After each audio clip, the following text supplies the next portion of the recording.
Yeah. Surprise, a little different than you're used to. Yeah. Dropping these bars on YouTube, knowledge I introduce you. Yeah. We chasing this money like it's the prize, it's the voodoo. Fugazi, fugazi, it's just a lie we buying into. We need some cars on deck. Get the rollies, get the Moe, all the Mars on deck. All right. Good evening, everyone. Welcome. Thanks for joining. All right, so there was something that I saw yesterday, but I only saw a very, very brief snippet of it. I saw the full version of this morning, and I thought this would form a really nice conversation point, and more importantly, there's actually some very, very important information which is being spoken about in this clip. So I want to play a clip and provide some commentary around conversation that Sky had with a guy called Andrew Haldane. And he is an economist, essentially. Very, very impressive resume. I think I'm going to take you through a little bit of the information, a bit of the detail about what he's basically done before we jump into the clip. So let's just go here. This is his Wikipedia, and it's actually very, very impressive indeed. So he worked at the Bank of England between 1989 and 2021 as the chief economist director of the money analysis and statistics, basically. So he's been around for quite some time. Born in Sunderland, and when you look at his career specs here, he says, Haldane joined the Bank of England in 1989. He worked in monetary analysis on various issues regarding monetary policy, strategy, inflation targeting, and central bank independence. He had a secondment to work at the IMF, so the International Monetary Fund. Haldane's senior experience back in the Bank of England includes heading up the International Finance Division and the Market Infrastructure Division as well. In 2005, Haldane assumed responsibility for the Systemic Risk Assessment Division within the Financial Stability Department. And he says here in 2009, he became the Bank of England's Executive Director of Financial Stability. And he is widely cited as the leading kind of expert when it comes to financial stability on his own. And interestingly, on this Wikipedia, which I wasn't actually expecting him to see, he actually he stood with the Occupy movement protesters in basically just criticizing a lot of the bankers back in 2007, 2008 around some of the risks that they were taking and imploring them to be a little bit more moral. So what he's basically been talking to Sky about yesterday was, the fact that the Bank of England have made a ton of mistakes, and his observations and his comments are actually very, very, very interesting indeed. And that's kind of what I want to go through with you guys this evening and provide some commentary on. But before we jump into the video and listen to his commentary, if you do get value from this, make sure you do smash the like button. It really helps with the YouTube algorithm, means that other people get to see this video as well, if they might get some benefit from it. And if you haven't already subscribed and you're new, you're finding this channel for the first time, consider subscribing as well. Now let's jump straight into some of his commentary and see what he's saying. Very, very interesting. They jump straight in with mortgages. Let's just do this. There we go. There we go. Thank you very much for coming to talk to me. It's great to have you on the new programme. I want to start off with mortgages. How worried are you about mortgage rates? Yeah, morning, Sophie. I am concerned. We've seen a really rapid ramping up, haven't we, over the last 12 months, with the Bank of England's bank rate having gone up, over 5 percentage points. And the lion's share of that hasn't yet hit people's bank accounts. That's coming through the second half of next year into the first part of next year. It's interesting about the lag, isn't it? Do you think people really understand what's about to come? Well, I don't think it's fully factored it in yet. I think the media's done a good job, I would say, of alerting people to what's coming down the pipe. But I think until it actually hits your bank account, until you're actually forming those hard choices, what do I cut to make good on the extra mortgage payment? I think we haven't seen the full consequences remotely of that in people's spending patterns. And let's just jump in right here, because I think this is probably the most concerning thing for a lot of people. Certainly, if you've been following the channel here, just go full screen quickly, because He's 100% right. We've seen a lot of interest rate rises. We've seen 14 over the last, I want to say, about 20 months or so. And we have seen it go from pretty much nothing to 5.25% right now. But what he's alluded to there is the fact that a lot of this isn't going to be felt until pretty much next year. And how does this work? So I'm a prime example of this, and I've shared the fact that, my mortgage currently, right now, as we speak, is on 1.49%. But my fixed rate deal ends in October.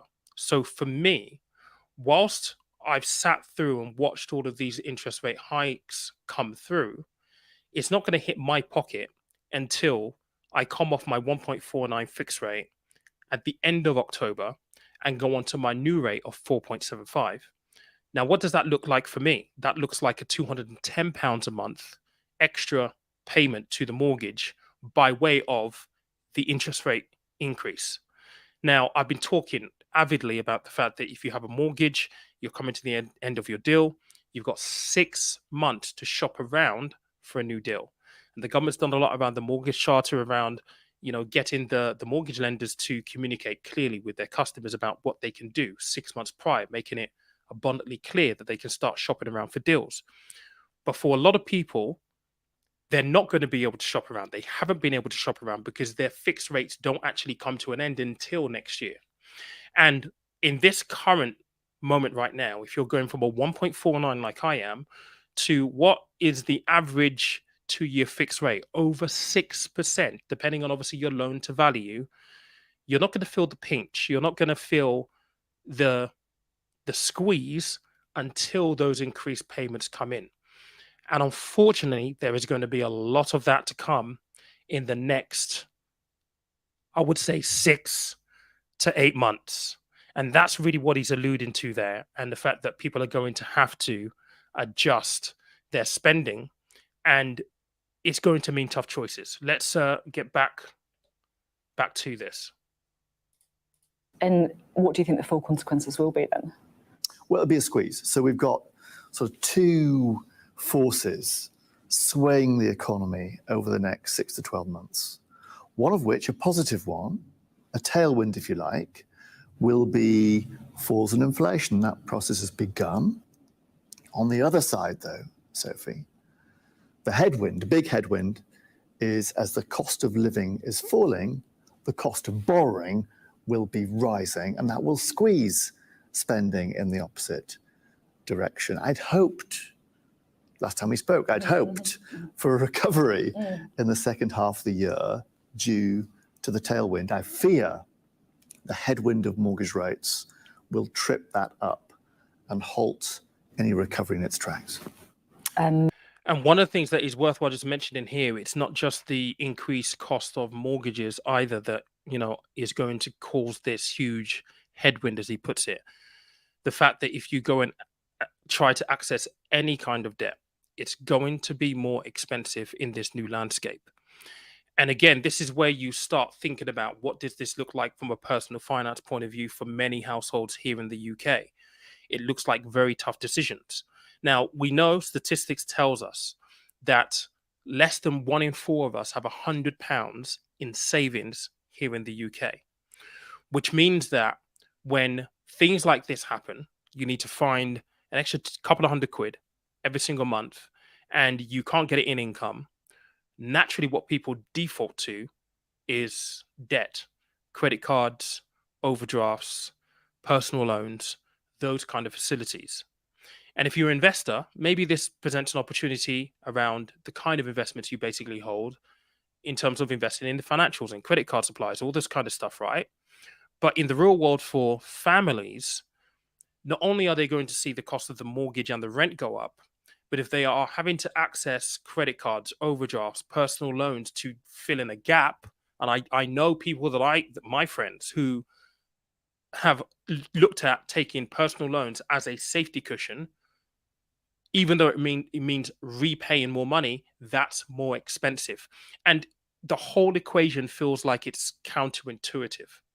But this is the reality in which many households are going to find themselves. And so this interest rate headwind isn't just about mortgages and rents. It's about all the other debts that you're likely going to access as well, if you find yourself in a bind where debt is the only other option that you have available. And by halting a recovery, what do you mean by that in layman's terms? Well, I mean, the economy's been pancake-like, flatlining for 18 months, even with the revisions, big revisions to the data last week. But the story of the last 18 months remains intact. That is to say, we have been stuck. Growth is absent. That means it would take only the tiniest of tilt for us to enter recessionary territory. So that's still a danger, you think, then? It's definitely still a danger. I would hope not a sharp recession. But could that rise in the cost of borrowing take the legs from beneath an embryonic recovery? I think it could, and that is definitely a risk. How big a risk do you think a recession is? Well, I'd say it's an evens bet as things stand. It's by no means baked in the cake. Naturally, the economy has shown surprising resilience. Households have shown surprising resilience over the last 6 to 12 months. I fear, though, that resilience has come courtesy of them drawing upon their savings. And that pool of savings is not a bottomless pit. We know that perhaps a third of households have fewer than £200 in their back pocket for a rainy day. And that doesn't come close to meeting the increased mortgage costs many will face over the next 6 to 12 months. Come the autumn, we're into the autumn now, I would hope that my former colleagues at the bank would cause for pause when it came to the cost of borrowing.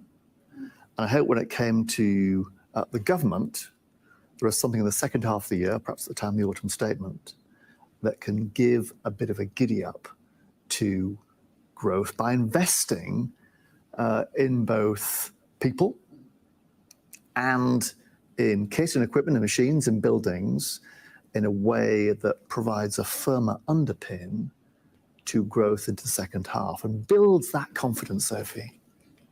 Right. A couple of things that you mentioned that I think are really interesting to kind of just go over very, very quickly.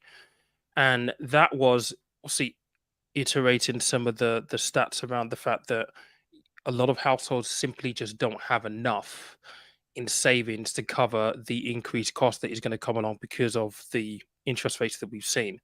That is a huge issue. But he also talked about the fact that, recession is almost like a 50-50 right now.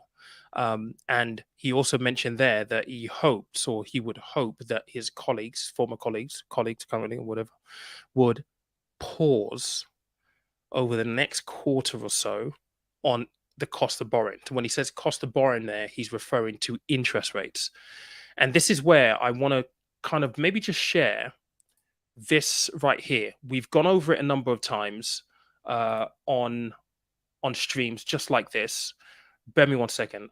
I'm very, very mindful of how many tabs I have open right now because I know that I keep freezing. So apologies for this, but I do want to go over this right here. He talked about the fact that, growth has been like a pancake. It's been flat. I mean, look, this is our GDP growth forecast. It's pretty much non-existent, really. And what he's hoping for is that there will be a pause in interest rates. Now, look, if you look at this is where we are currently, 5.25%. It is likely when the Bank of England Monetary Policy Committee meets on the 21st, which is literally in about 15 days, so just about 2 weeks' time, we are likely going to see that the interest rate moves to 5.5%. And then, according to this, they pause. So they pause all the way through to Q1 of 2024 before we start to see rates come down. Now, this is a huge, huge assumption based on inflation figures doing as they predict them to do here. So currently 6.8, they're hoping for a 1% drop at next measurement. Then 3.9 in Q4 2023. We start entering the twos in Q1 of 2024.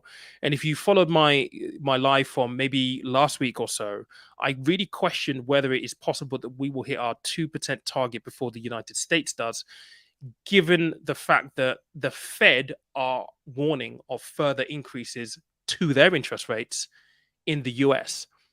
And their interest rate their inflation rate in the US right now is 3.2%. So over half, pretty much, of where we are right now. They're ahead of us by a long, long, long mile.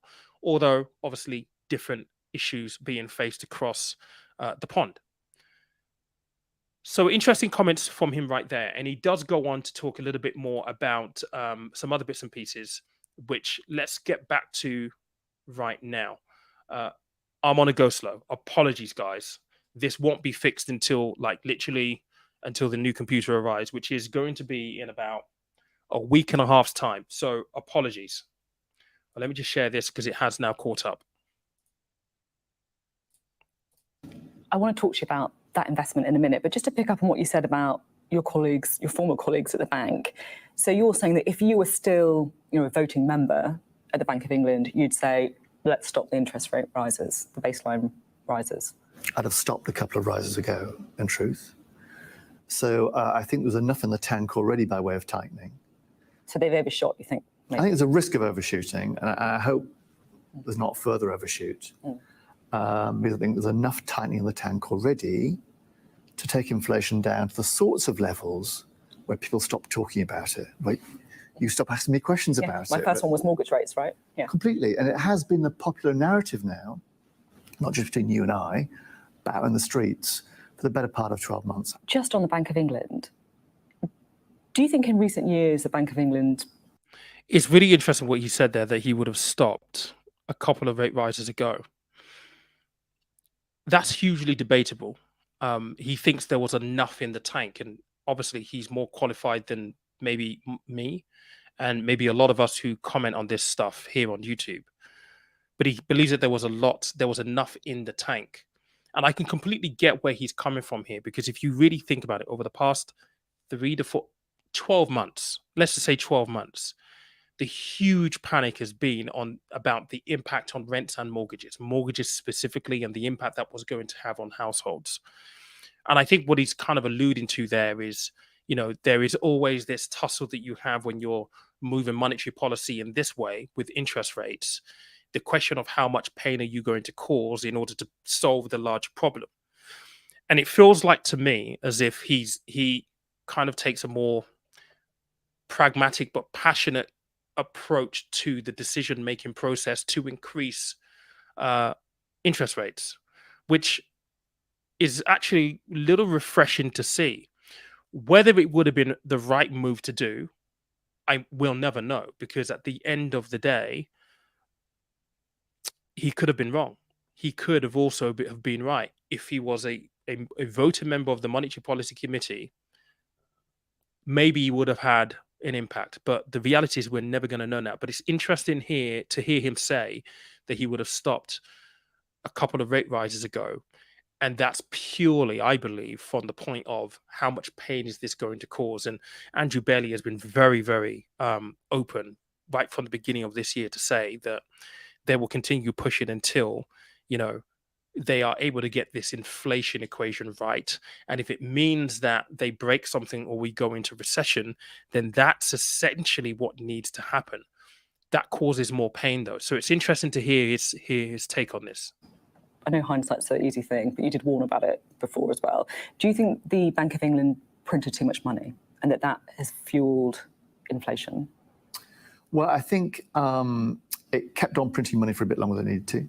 Should have done, I think, with the benefit of hindsight. Although you did say that. I did say that. We probably did a little bit too much for a little too long. I make no apologies about the greater swathe of that easing. That was needed, I think, at the time of COVID, to protect jobs and to protect households and to protect businesses. But did we persist with that a little longer than we needed to and step on the brakes?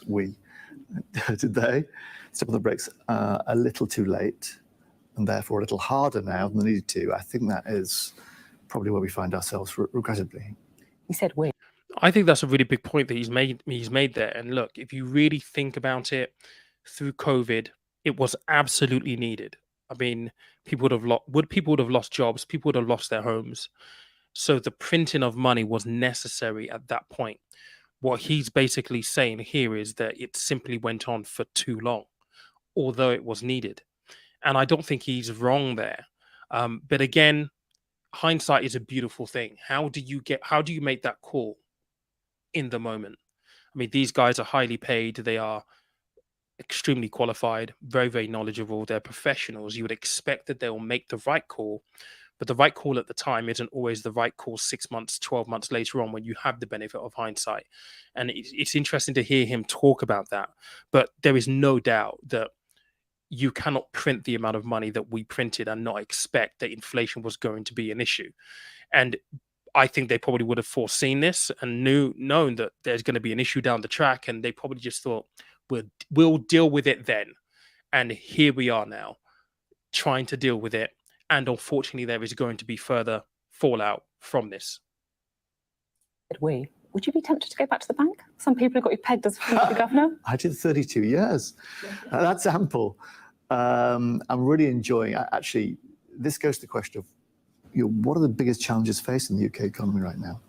And actually, they're not interest rates. You didn't answer that question, just to say. No, I've done my time. Okay. I've done my 32 years. I loved it. I loved every one of those 32 years. Okay. But now I think the challenges don't sit mainly with monetary policy. They sit on what sometimes called the supply side of the economy. Yeah. Structural reform. Let's talk about that now, because you mentioned what you'd like to see the government doing. And this is a very, very good point coming up. There is only so much that you can do with monetary policy. What we need is we actually need economic policy. And this is where the politicians come in. How are you going to invest into the economy? How are you going to invest into businesses? How are you going to invest into the people that are the engine for the economy to grow, for us to get out of this hole? This is the point that he's going to make shortly, and it's a really, really important one, because monetary policy is not going to fix this problem on its own. There needs to be more, and I've said this a number of times. We need some very good, bright, functional, practical ideas from our government. And there's been, with the crumbling concrete crisis, a sudden look at how Britain is doing in terms of our infrastructure. Schools, hospitals, railways. Has there been underfunding? There's been underinvesting in the assets of UK PLC. And you mean, for example, school buildings and stuff like that? I would include schools, I would include hospital estate, I would include road and rail. Yeah. The grand sweep of physical infrastructure, and indeed digital infrastructure to an extent as well. We fare poorly when it comes to the amount we save as a country, save as a nation, and the amount we invest as a nation.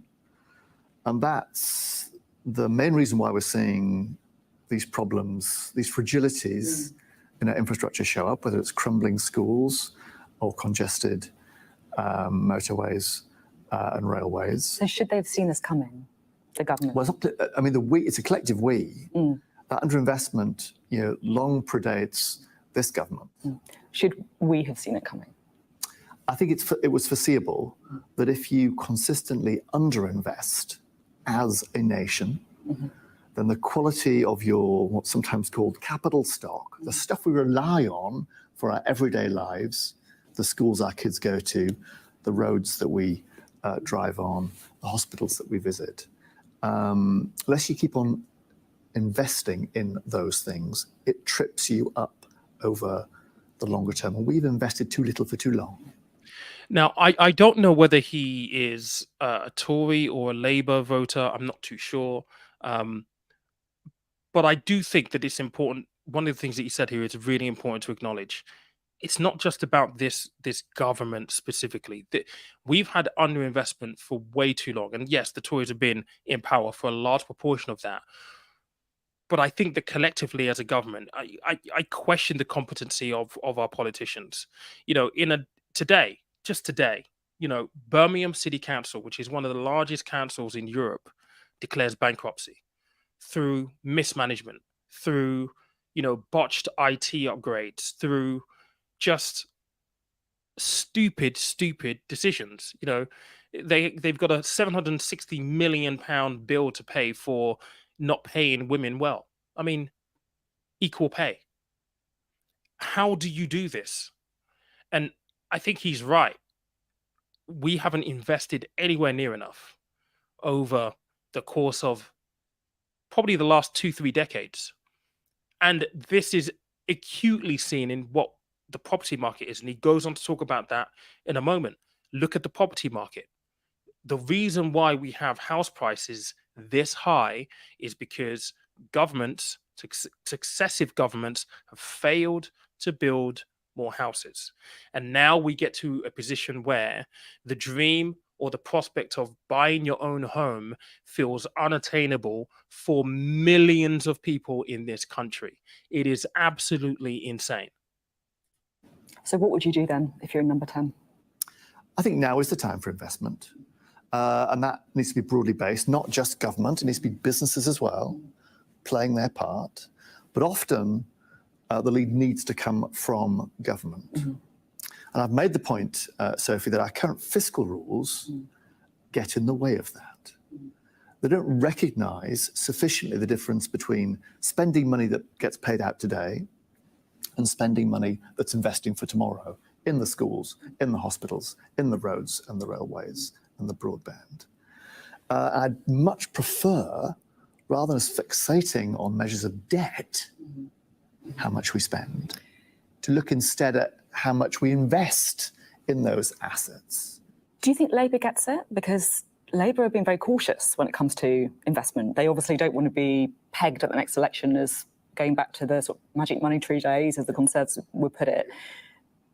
But at the same time, if you look at public services, if you look at the infrastructure, a lot of people will be saying, we do need to borrow a bit more in order to get this right. Yeah. I think both sides of the aisle, I would say, could afford to look afresh at the fiscal rules that they've committed to ensure that they're making those investments in all the stuff we've been discussing, which we know have a payoff into the medium term. Our current rules box us in to acting in a short-termist fashion.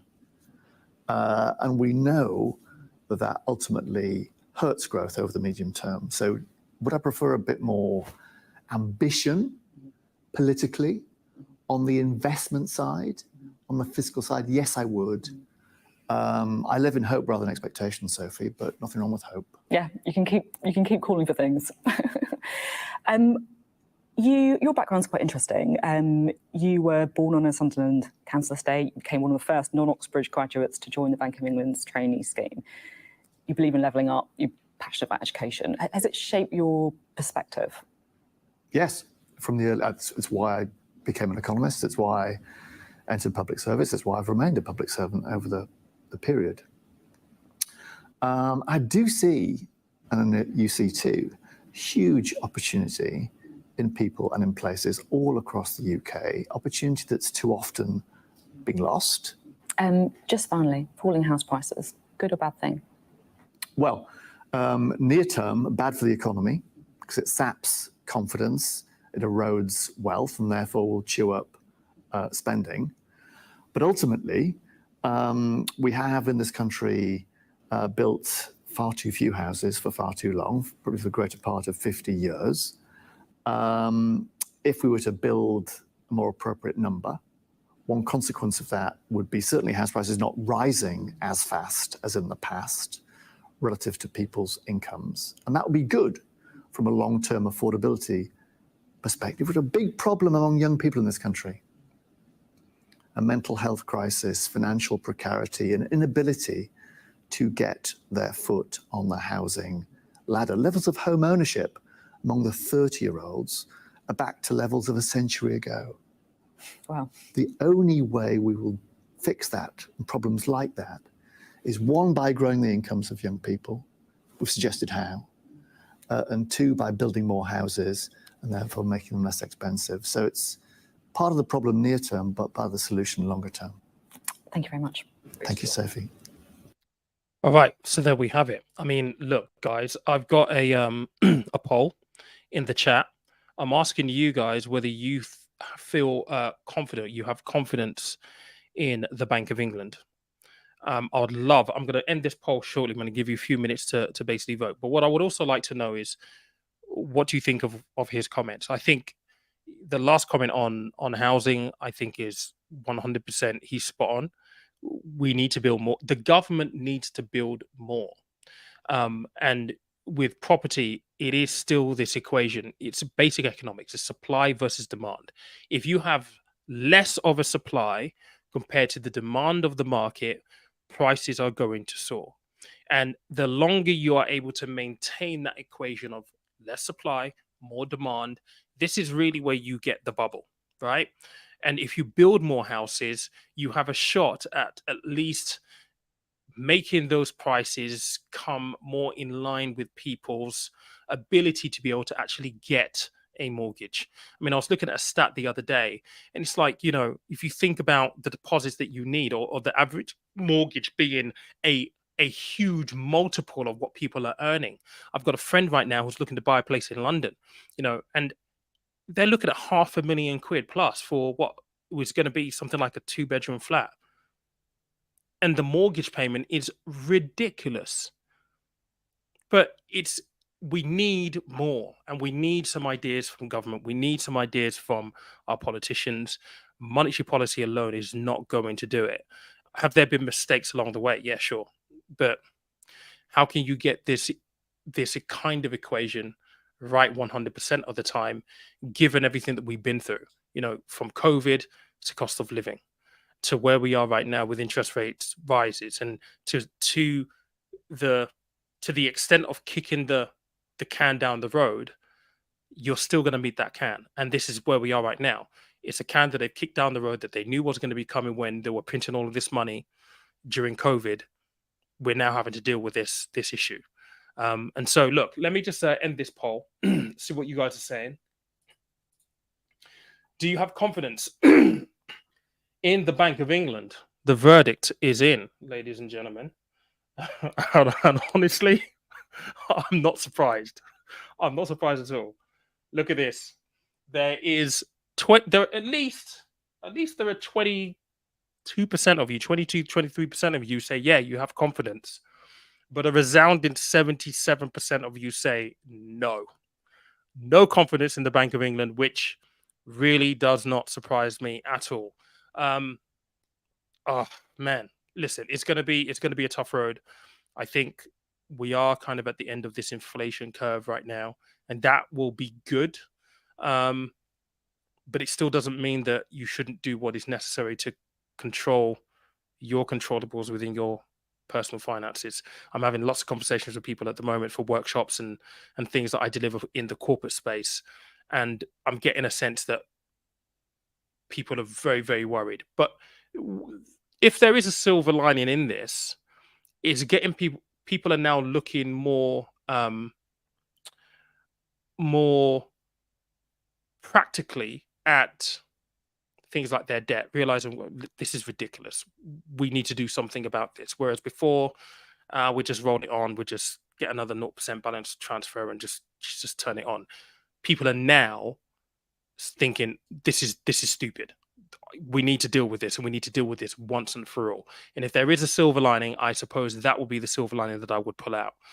It's certainly something that I'm busy with at this point in time. Right, let me just get into some of the comments from you guys before we end this live. If you do have any questions or any comments, please put them in the chat. Denise, I love you. Thank you so much for this. Just a reminder for people to please like the video. Again, the reason why we ask is because when this stream is actually over, there may be other people who may benefit from, hearing that conversation and hearing some of this commentary. And it means that the YouTube algorithm will recommend this video to those people. So whilst it takes only a second and it may seem like it's not a big deal, it is really a big deal that really helps, number one, the channel to grow, and for other people like you to also get this content and get the benefit of this content. Thank you very much, Denise. I appreciate you. Someone's just saying here, they have to increase inflation so Britain's government doesn't default on its debts. This is why they are talking about public spending cutbacks as well. I don't know if I necessarily agree with that. I mean, nobody wants, if anything, if you have inflation and interest rates are going up, the cost of debt goes up. So he was talking about investment and the need to actually borrow more money. Well, it's going to cost us more money to borrow that money for investment. So it doesn't make any sense they would want inflation to go up just so that they don't default on their debts. Debt becomes more expensive with inflation and interest rates going up. And, from an economic point of view, it doesn't put us in a great place from an international point of view, from a standing point of view. It doesn't do us any favors at all. Let's have a look at this. The private sector build houses, not the government. They only make it slightly easier, but are not responsible for prices to a large extent. Banks are. I think there is some truth to that, but governments have actually built homes in the past, and I think that's what needs to happen. The government needs to build homes in an affordable way. What they've done recently is, yes, you might have the Barretts of this world and the David Wilson Homes of this world who will get a plot of land in a town, and they've got to make a certain number of the houses that they build affordable homes. Well, that doesn't really address the issue. What we need here is a home building scheme that the government basically leads, where it is affordable homes, and that will go a long way to solving some of the issues that we have. So I'm just saying, if local governments weren't already exempt from paying taxes, I would have applauded Birmingham City Council for legally writing off its entire tax responsibility with the bankruptcy tactic. That's a good one, mate. I mean, I've been following that today, and I'm just like, it's mind blowing, to be honest, that they get to this position. And there's a lot of concern now around. Well, there's already a black hole in their budget. They're filing for bankruptcy. They've got a huge problem. They need to maintain services to households that really, really, really need the help. I mean, what's going to happen? I don't know. I mean, it'd be something we'll monitor closely here. But yeah, all right, guys, thank you so much for watching. I hope you found this useful.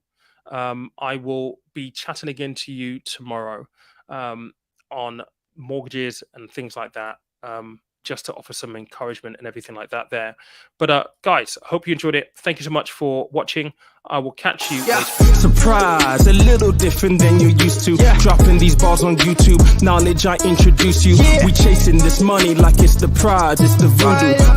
Fugazi, it's just a lie we buying into. We need some cars on deck. Get the rollies, get the Moe, all the Mars on deck. We got the traders, got the picture with the Bentley in Dubai. Are you dripping in designer, looking fly? On the bombardier, sipping on the wine. Broke man, we broke. Where's the fun in being broke? Stocks and bonds get you yo. That's what I'm teaching these folks. I see that smoke, see them choke. Getting coke. While I'm researching these stocks, buying coke. 20 months on the channel, million people taking note. I got a warrant for Buffet. I'm coming for his vote.